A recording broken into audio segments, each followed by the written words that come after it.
Hello everyone. Today we are here back with the same chapter number 5 from your English class 12th Flamingo book. The chapter name is Indigo, written by Louis Fisher. So we have read in the first part that how a poor peasant Rajkumar Shukla from Bihar went to Gandhi ji to complain about the injustice of landlord system in Bihar, and Gandhiji got convinced and he came with him in Bihar, Champaran district. And in Champaran, Gandhiji studied the whole case, but during that period, the British officials got scared with him and they told him to go back to their city and leave this place. But Gandhi disobeyed their order, and due to which they got the summon to appear in the court. But to support Gandhi, the whole peasants of Champaran and came with him, and there was a huge crowd outside that court. Okay, so let's read further because this time British officials took help from Gandhiji to control that crowd. So now let's read further. Gandhi protested against the delay. Gandhi ji ने जो delay हो रहा था उनके case की सुनवाई पर उसके लिए प्रोटेस्ट किया, विरोध किया. He read a statement pleading guilty. उन्होंने एक स्टेटमेंट पढ़ी जिसमें कि उन्होंने कहा कि प्लीडिंग गिल्टी, उन्हें बोला गया, उन्हें दोषी साबित किया गया और उन्हें कहा कि माफ़ी मांगे इस चीज़ के लिए. He was involve, he told the court. उन्होंने कोर्ट में कहा कि हाँ वो इन्वॉल्व थे इन ए कन्फ्लिक्ट ऑफ ड्यूटीज़. अब यहाँ पे देखिए वो ड्यूटीज़ में कन्फ्लिक्ट थे, मतलब कंफ्यूज थे अपने फ़र्ज में कि कौन से दो फ़र्जों में से जो उनके देश के लिए जो कर्तव्य थे, तो वो उन कह रहे हैं कि मैं अपनी ड्यूटीज़ में कंफ्यूज था कि मुझे क्या करना चाहिए, किसे करना चाहिए और किसे नहीं करना चाहिए. On the one hand not to set a bad example as a lawbreaker. एक तरफ तो वो ये नहीं चाहते थे कि वो कानून तोड़कर देश के सामने एक बैड एग्जाम्पल पेश करें. On the other hand to render the humanitarian and national service. और दूसरी तरफ वो मानवता और देश की सेवा करना चाहते थे, for which he had come, जिसके लिए वो यहाँ आए थे. He disregarded the order to leave. Disregarded मतलब not agreed.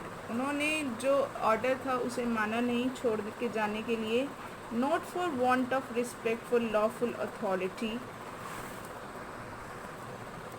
For want of means यहाँ पर ये ईडियम है. फॉर वॉन्ट ऑफ इसका मतलब होता है लैकिंग, मतलब कमी होना. तो वो कहते हैं not for want of respect for lawful authority. ऐसा नहीं है कि उन्हें कानून की रिस्पेक्ट नहीं है, but in obedience to the higher law of our being the voice of conscience. लेकिन वो कहते हैं कि वो किसकी बात ज़्यादा मानते हैं, our law of our being, मतलब जो हमारे अंदर क्या हमारा कानून है, हमारी आवाज़ है. द वॉइस ऑफ कंसाइंस जो हमारी अंतरात्मा की आवाज़ है, वो कहते हैं वो उसे ज़्यादा मानते हैं. ही आज द पेनल्टी ड्यू. और उन्होंने पूछा कि उनकी क्या पेनल्टी है. The magistrate announce that he would pronounce sentence after a 2-hour recess and asked Gandhi to furnish bail for those 120 minutes. अब मजिस्ट्रेट ने बोला कि वो जो इसकी सज़ा है 2 घंटे की रिसेस ब्रेक के बाद बताएंगे, और गांधी जी को बोला कि furnish bail for those 120 minutes. उन 2 घंटों के लिए उनको जो है रिलीज़ कर दिया जाएगा और इस चीज़ के लिए उन्हें पे करना पड़ेगा. गांधी रिफ्यूज्ड. गांधी ने मना कर दिया. द जज रिलीज्ड हिम विदाउट बेल. तो जज ने उन्हें बिना कुछ पेमेंट के वैसे ही रिलीज़ कर दिया. When the court reconvened, दोबारा से जब कोर्ट स्टार्ट हुई, the judge said he would not deliver the judgment for several days. तो जज ने अनाउंस किया कि वो कई दिनों तक जो है अभी अपना जो जजमेंट है वो कई दिनों तक नहीं अनाउंस करेंगे. Meanwhile he allowed Gandhi to remain at liberty. और ड्यूरिंग दैट जब तक कि भाई वो नहीं आ जाता, जजमेंट नहीं आ जाता, तब तक उन्होंने कहा कि गांधी जी फ्री हैं. ब्रजेंद्र प्रसाद, ब्रिजकिशोर बाबू, मौलाना मजहरुल हक and several other prominent lawyers had arrived from Bihar. अब वो कहते हैं कि ये सारे जो बड़े बड़े नेता थे, बड़े बड़े जो ये लॉयर थे, ये सब बिहार से आ गए। दे कन्फर्ड विद गांधी, उन्होंने गांधी जी के साथ डिस्कशन किया। What would they do if he was sentence to prison, Gandhi asked, Gandhi ने उनसे पूछा कि वो लोग क्या करेंगे अगर उन्हें जो है सज़ा सुनाई गई कि उन्हें जेल में डाल दिया गया है। Why the senior lawyer replied, senior lawyer ने पूछा क्यों। They had come to advise and help him, वो तो यहाँ पर एडवाइस करने और हेल्प करने आए थे। If he went to jail there would be nobody to advise and they would go home. अब वो कहते हैं कि अगर वो मतलब गांधी जी जेल चले गए तो कोई भी वहाँ नहीं होगा इन लोगों को एडवाइस करने के लिए, तो इसलिए ये लोग अपने घर चले जाएंगे, मतलब जितने भी ये लॉयर्स वगैरह थे ये सब अपने घर चले जाएंगे। What about the injustice to the share croppers, Gandhi demanded, तो गांधी जी ने पूछा कि फिर ये जो अन्याय हो रहा है शेयर क्रॉपर्स के साथ उसका क्या होगा। The lawyers withdrew to consult, अब लॉयर्स ने जो है कंसल्ट जो कर रहे थे उसे छोड़ दिया। Rajendra Prasad has recorded the upshot of their consultation, और राजेंद्र प्रसाद ने जो था अपना जो उनका डिस्कशन चल रहा था उनका कंक्लूजन निकाला। They thought amongst themselves that Gandhi was totally a stranger, उन्हें लगा कि उन सबके बीच में गांधी जो है वो बिल्कुल अजनबी है, बाहर के हैं। And yet he was prepare to go to prison for the sake of peasants, लेकिन फिर भी वो जेल जाने के लिए तैयार हैं पुअर पीपल, पुअर किसानों के लिए। If they on the other hand, अगर वो चले जाएंगे, being not only resident of adjoining district but also those who claimed to have served these peasants, being not only resident on the other, कहते दूसरी तरफ being not only resident of adjoining, adjoining मतलब होता है near by, तो कहते हैं कि जो आसपास के डिस्ट्रिक्ट के लोग हैं, जो लोग ये कहते हैं कि हाँ वो यहीं आसपास के डिस्ट्रिक्ट के रहने वाले हैं, बल्कि इतना ही नहीं, वो तो ये कहते हैं कि ये लोग जो है क्लेम करते हैं कि ये किसानों की सेवा कर रहे हैं, शुड गो होम, और घर चले जाएंगे। It would B shameful desertion, desertion मतलब डिवोशन, तो कहते हैं ये एक जिस तरह से वो डिवोट कर रहे हैं अपने आप को कि हाँ हम यहीं पे रहने वाले हैं और हम जो है इन गरीब किसानों की मदद कर रहे हैं, तो कहते हैं उनकी तरफ से ये जो है बहुत ही शेमफुल होगा। दे accordingly went back to Gandhi and told him they were ready to follow him into jail. तो इसी वजह से उन्होंने क्या किया, वो वापस से गांधी के पास गए और उन्होंने बोला कि वो भी उनके साथ जेल जाने के लिए रेडी हैं। The battle of Champaran is one, he exclaimed, तो गांधी जी खुश हो गए और उन्होंने कहा अब तो हम चंपारण की लड़ाई जीत जाएंगे। Then he took a piece of paper and divided the group into pairs, फिर उन्होंने एक पेपर लिया और जो ग्रुप था उसको टुकड़ों में बांट दिया। And put down the order in which each pair was to court arrest, और फिर उन्होंने ये देखा कि पुट डाउन द ऑर्डर, उन्होंने ये ऑर्डर निकाला कि किस जेल में किस पेयर जो है कोर्ट में अरेस्ट किया जाएगा। तो इस तरह से स्टूडेंट वो जो एक गांधी जी ने मूवमेंट चलाया था, आंदोलन चलाया था, जेल भरो आंदोलन, तो यहाँ से वो जेल भरो आंदोलन जो है स्टार्ट हुआ था। Several days later, Gandhi received a written communication from the magistrate informing him that the lieutenant governor of the province had ordered the case to be dropped. अब वो कहते हैं कुछ दिनों बाद गांधी को एक रिटर्न कम्युनिकेशन मिला मजिस्ट्रेट से, जो कि बता रहे थे कि जो लेफ्टिनेंट गवर्नर है ऑफ द प्रोविंस, मतलब उस एरिया के, उन्होंने ये कहा है कि ये जो केस है उसे छोड़ दिया जाएगा, मतलब केस को यहीं पर ख़त्म कर दिया गया है। Civil disobedience had triumphed the first time in modern India. अब वो कहते हैं सिविल डिसोबीडियंस मतलब एक साथ जो सिविल जो डिसोबीडियंस किया था, मतलब आज्ञा नहीं मानी गई थी, तो एक मूवमेंट चला था स्टूडेंट, आपने सुना हो तो सविनय अवज्ञा आंदोलन, मतलब एक कानून के जो ऑर्डर था उसको फॉलो नहीं किया गया था, तो वो जो मूवमेंट थी वो कहते हैं कि ये मूवमेंट वही थी, तो वो कहते हैं कि ये जो आंदोलन था वो जीत गया था पहली बार मॉडर्न इंडिया में। Gandhi and the lawyers now proceeded to conduct a far flung inquiry into the grievance of farmers. अब गांधी और उनके लॉयर्स थे, उन्होंने आगे की अपनी प्रोसीडिंग शुरू करी। फार फ्लंग मतलब डेप्थ में इंक्वायरी निकाली, किसकी, फार्मर्स के दुखों की जो परेशानियां थी उनके लिए जो थी, उन्होंने इन डेप्थ पूरी इंक्वायरी की। Depositions by about 10,000 peasants were written down, depositions होते हैं जो बयान थे, जो मतलब किसानों ने बयान दिए, तो वो सारे जो बयान थे रिटर्न में जो थे उनको 10,000 प्रेजेंट के लिखे गए and notes made on other evidence, और जो गवाह थे उनके ऊपर भी नोट्स बनाए गए। Documents were collected, documents collect किए गए। The whole area throbbed with the activity of investigators and the vehement protest of the landlords. अब वो कहते हैं जो पूरा एरिया था थ्रॉब्ड मतलब हलचल मच गई थी उसमें इन्वेस्टिगेशन की एक्टिविटी से, और जो वेमेंट प्रोटेस्ट का, वेमेंट प्रोटेस्ट क्या होता है, जो इंटेंस उसमें जो इंटेंस मतलब बहुत ही वायलेशन किया गया था, मतलब बहुत ज़्यादा जो वायलेट कर रहे थे वो लोग, लैंडलॉर्ड जो थे हिंसा कर रहे थे, तो उसका प्रोटेस्ट किया गया। In June Gandhi was summon to sir Edward Gait the lieutenant governor. अब जून में गांधी जी को फिर से सर एडवर्ड गार्नेट जो लेफ्टिनेंट गवर्नर थे उन्होंने बुलवाया।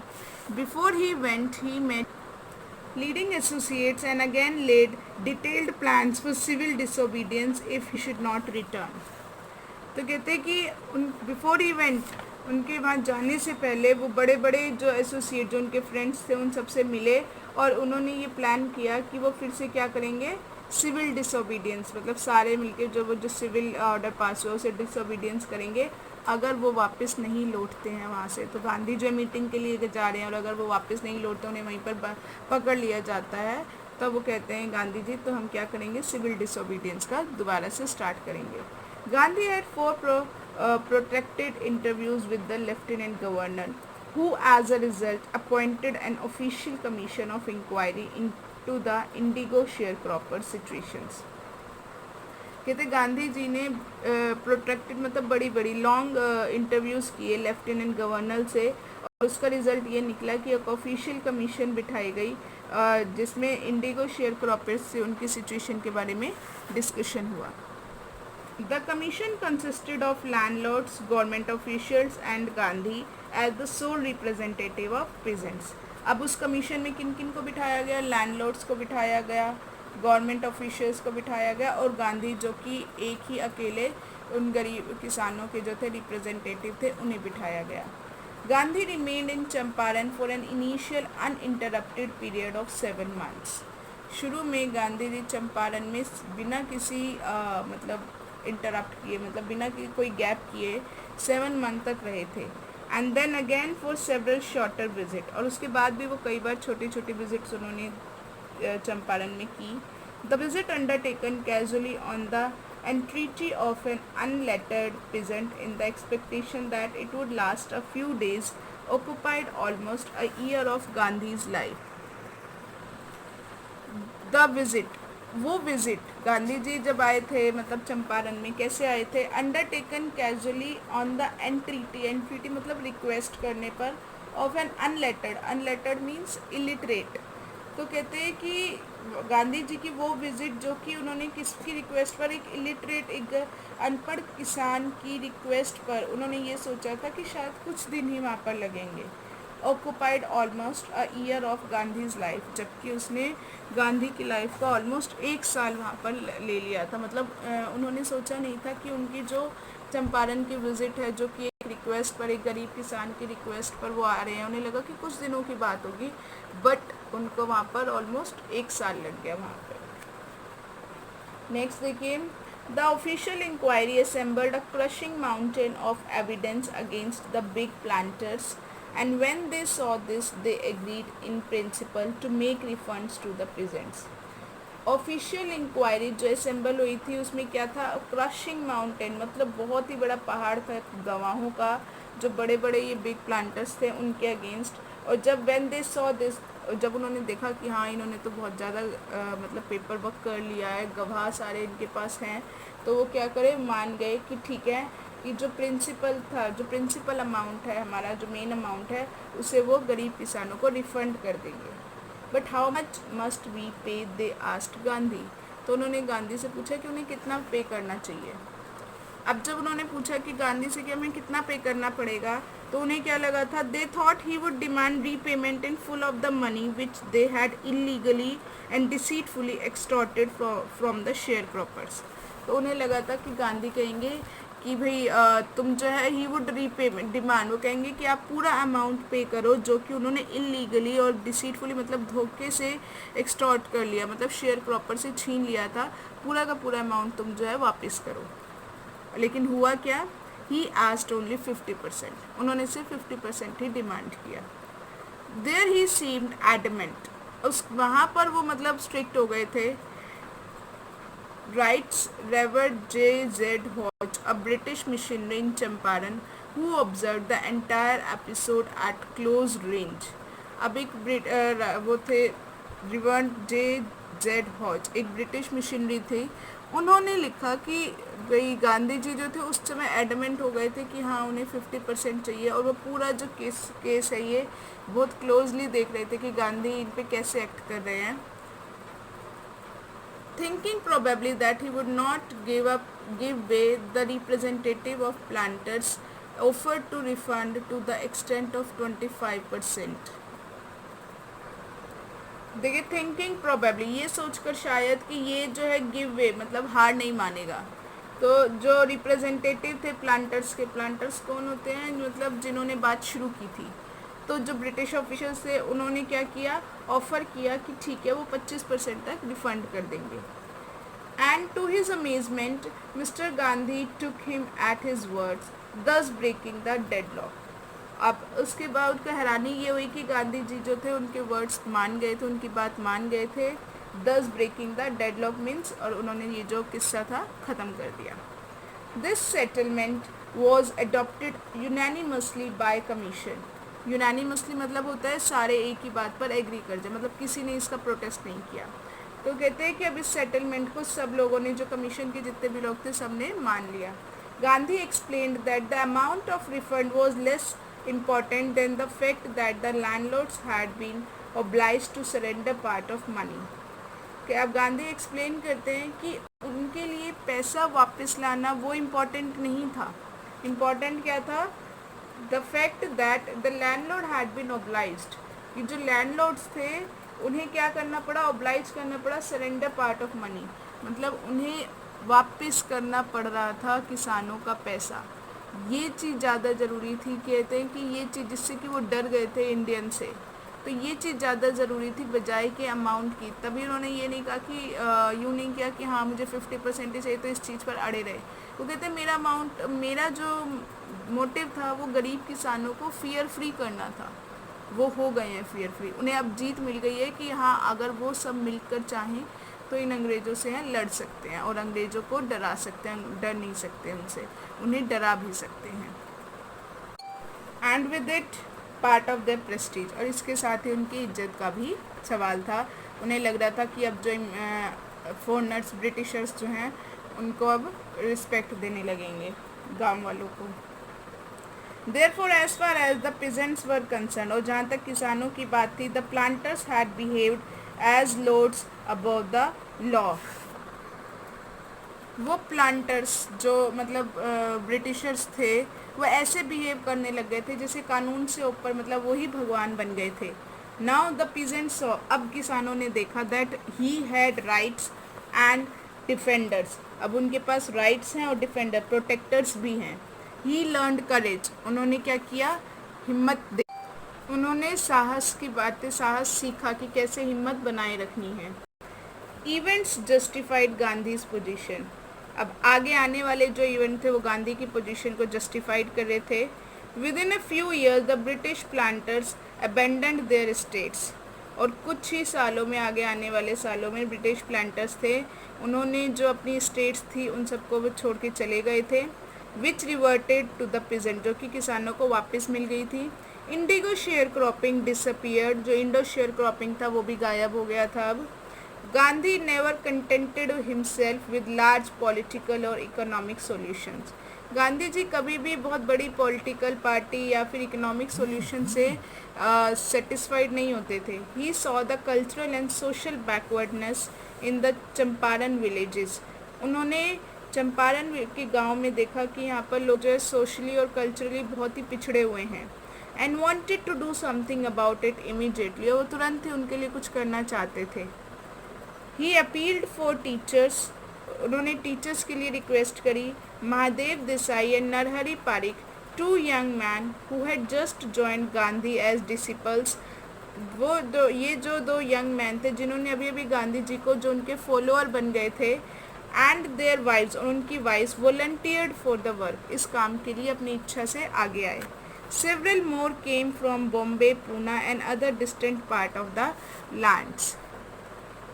और भी बहुत से जो लोग हैं बॉम्बे, पूना और दूर की जगहों से यहाँ पर आए।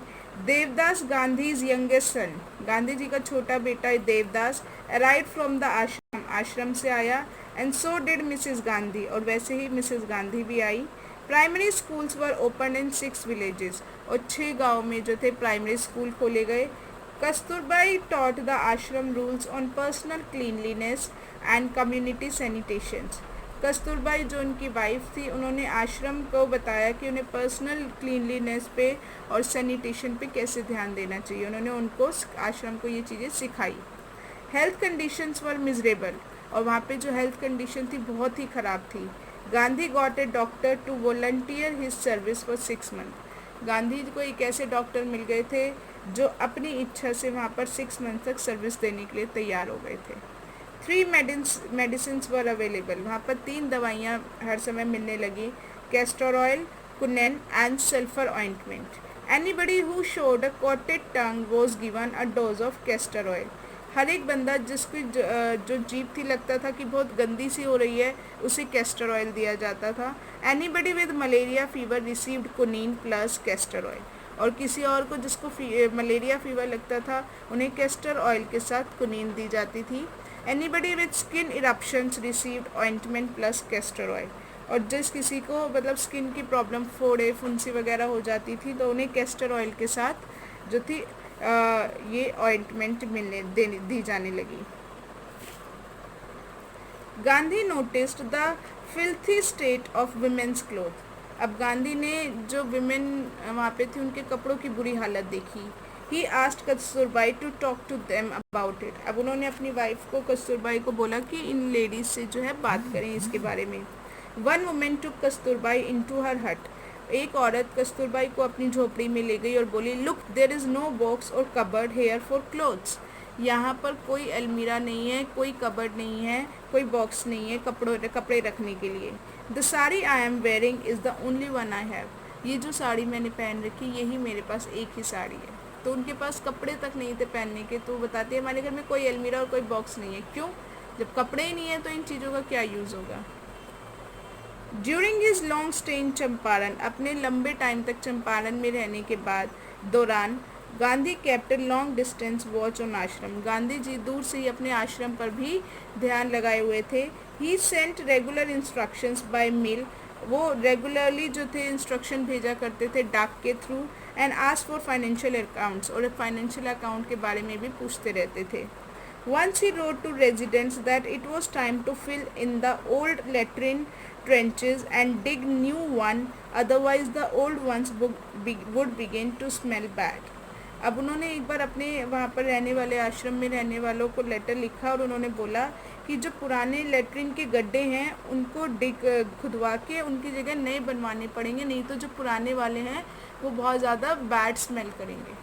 तो इस तरह से दिखा रहे हैं कि मतलब जो गांधी जी थे कैसे छोटी छोटी चीज़ों का भी रह, तो वो चंपारण में रहे थे लेकिन अपने आश्रम के बारे में भी दूर से थे, दूर से ही पूरी नज़र रखे हुए थे और अपनी इंस्ट्रक्शन देते रहते थे। ऐसा नहीं था कि वो एक जगह है तो अपने दूसरे जो वहाँ पर उनकी ड्यूटीज़ हैं उनको वो इग्नोर कर रहे हैं। तो बता रहे थे कि दूर से ही वो अपने आश्रम पर भी जो थे नज़र रखे हुए थे और वहाँ पर जो ज़रूरी चीज़ें होती थी, जो बेसिक चीज़ें होती थी, उनका भी वो ध्यान रखते थे। The Champaran episode was a turning point in Gandhi's life. अब जो चंपारण का एपिसोड था वो गांधी की लाइफ में एक बहुत ही बड़ा टर्निंग पॉइंट था। What I did he explain, उन्होंने कहा जो मैंने किया was a very ordinary thing, बहुत ही मामूली सी चीज़ थी। I declare that British could not order me about in my own country. अब वो कहते हैं कि मैंने बस यही बताया कि ब्रिटिश मुझे ऑर्डर नहीं कर सकते कि मुझे क्या करना है या क्या नहीं करना मेरी ही कंट्री में। But Champaran did not begin as an act of defiance. अब वो बताते हैं आगे कि उन्होंने, इसका मतलब ये नहीं है कि जैसे उन्होंने कहा कि उन्होंने ब्रिटिशर्स को डिसओबे किया, लेकिन चंपारण ने ऐसा शुरू नहीं किया as an act of defence, मतलब उन्होंने ऐसे शुरू नहीं किया कि वो अब जो है किसी भी चीज़ को नहीं मानेंगे सरकार की, ऐसा नहीं हुआ. It grew out an attempt to alleviate the distress of large number of poor peasants. कहते बस इतना शुरू हो गया था कि वहाँ पर जो ये बहुत ज़्यादा नंबर में जो गरीब किसान थे, उनको थोड़ा सा जो उनकी डिस्ट्रेस था, एलिविएट द डिस्ट्रेस, जो उनकी परेशानियाँ थी वो उनकी थोड़ी कम हो गई थी. This was the typical Gandhi pattern. ये टिपिकल गांधी पैटर्न थे, गांधी ऐसे ही काम करते थे. His politics were intervened with the practical day to day problem of the millions. उनकी जो पॉलिटिक्स थी वो क्या थी, जुड़ी हुई थी. इंटरवेंड मतलब होता है जुड़ी हुई थी, जो डे टू डे की डेली प्रैक्टिकल प्रॉब्लम्स थी लाखों लोगों की, उन सब से जुड़ी हुई थी. His was not a loyalty of abstractions. Loyalty to abstractions means मतलब वो जो उनके सिद्धांत थे, मतलब वो किसी एक चीज़ तक सीमित नहीं थे. It was a loyalty to living human beings. उनके जो सिद्धांत थे वो लोगों के लिए थे, मानव जाति के लिए थे. इन एवरीथिंग गांधी डिड, हर एक चीज़ में गांधी जी ने किया. Moreover he tried to mould a new free Indian who could stand on his own feet and thus make India free. और इससे ज़्यादा उन्होंने क्या किया, ही ट्राइड टू मोल्ड, उन्होंने ढालने की कोशिश की एक न्यू फ्री इंडियन को, आज़ाद इंडियन को, जो कि अपने पैरों पर खड़ा हो सकता है, और उसी से ही फ्री इंडिया जो थी वो बनी. Early in Champaran action, Charles Fred Andrews, the English pacifist who had become a devoted follower of the Mahatma. अब वो कहते हैं चंपारण के शुरू के जो दिनों थे उसमें एक जो इंग्लिश पैसिफिस्ट था. इंग्लिश पैसिफिस्ट होते हैं जो शांति दूत, जो मैसेंजर्स होते हैं वो. तो कहते हैं एक चार्ल्स फ्रीड एंड्रयूज था, तो वो जो था बाद में क्या बन गया, महात्मा गांधी का फॉलोअर बन गया. Came to bid Gandhi farewell before going on a tour of duty to the Fiji island. अब वो गांधी जी के पास मिलने के लिए आया आखिरी बार, क्योंकि वो अपनी ड्यूटी के लिए कहाँ जा रहा था, फिजी आइलैंड जा रहा था. Gandhi's lawyer friends thought it would be a good idea for Andrew to stay in Champaran and help them. अब गांधी के जो फ्रेंड्स थे, जो लॉयर थे, वकील थे, उन्हें एक आइडिया आया. उन्होंने कहा कि अगर एंड्रयू चंपारण में रहे तो उनके केस को बहुत अच्छी हेल्प मिल सकती है. अब उन लॉयर को पता था कि अगर गांधी जी ने कहेंगे कि हाँ एंड्रयू को रुक जाओ, तो वो रुक जाएगा. तो इसलिए उनके वकील दोस्तों ने कहा कि इसे रोक लेते हैं ताकि हमारा जो केस है वो स्ट्रांग हो जाए. Andrew was willing if Gandhi agreed. अब एंड्रयू भी रेडी हो गया था, उन्हें था कि अगर गांधी मान जाते हैं तो मुझे कोई इशू नहीं है. But Gandhi was vehemently opposed. लेकिन गांधी जी ने बहुत ही स्ट्रांगली इस चीज़ का अपोज किया. He said, you think that in this unequal fight it would be helpful if we have an Englishman on our side. अब गांधी कहते हैं कि ये जो मतलब लड़ाई हम लड़ रहे हैं अनइक्वल फाइट है, मतलब क्योंकि ब्रिटिशर्स बहुत ज़्यादा स्ट्रॉन्ग है और हम जो है यहाँ पर इंडियंस हैं. तो कहते हैं कि इसमें जो एक अगर हम एक इंग्लिश मैन को अपने साथ रख लेंगे तो जो हम ये लड़ाई जीत लेंगे. तुम्हें ऐसा लगता है? This shows the weakness of your heart. इससे पता चलता है कि तुम अंदर से कितने कमज़ोर हो. The cause is just and you must rely upon yourself to win the battle. कहते कारण बस यही है, बल्कि तुम्हें अपने ऊपर विश्वास रखना चाहिए और समझ जाओ तुम ये जो है जंग जीत जाओगे. You should not seek a prop in Mr. Andrew because he happens to be an Englishman. अब कहते हैं तुम्हें मिस्टर एंड्रयू में कोई प्रॉप नहीं ढूंढना चाहिए, मतलब कोई हथियार नहीं है वो जिसे तुम जो है मतलब कि इंग्लिश मैन है, क्योंकि वो एक इंग्लिश मैन है तो तुम एज ए प्रॉप उसे यूज़ करोगे, मतलब एक हथियार की तरह उसे यूज़ करोगे. ऐसा नहीं होना चाहिए. He had read our minds correctly, Rajendra Prasad comment. तो राजेंद्र प्रसाद ने कहा उन्होंने हमारा दिमाग पढ़ लिया था. And he had no reply. तो इसलिए उनके पास कोई जवाब नहीं था इस बात के लिए. Gandhi in this way taught us a lesson in self reliance. तो इस तरीके से गांधी जी ने उन्हें खुद पर विश्वास रखने का भी पाठ सिखाया. Self reliance, Indian independence and help to sharecroppers were all bound together. अब राइटर कहता है कि सेल्फ रिलायंस, खुद पर विश्वास रखना, इंडियंस की आज़ादी और शेयर क्रॉपर्स की हेल्प करना, ये सारे एक दूसरे से जुड़े हुए थे. So students, here your chapter Indigo has been completed. I hope you all must have understood. Thank you.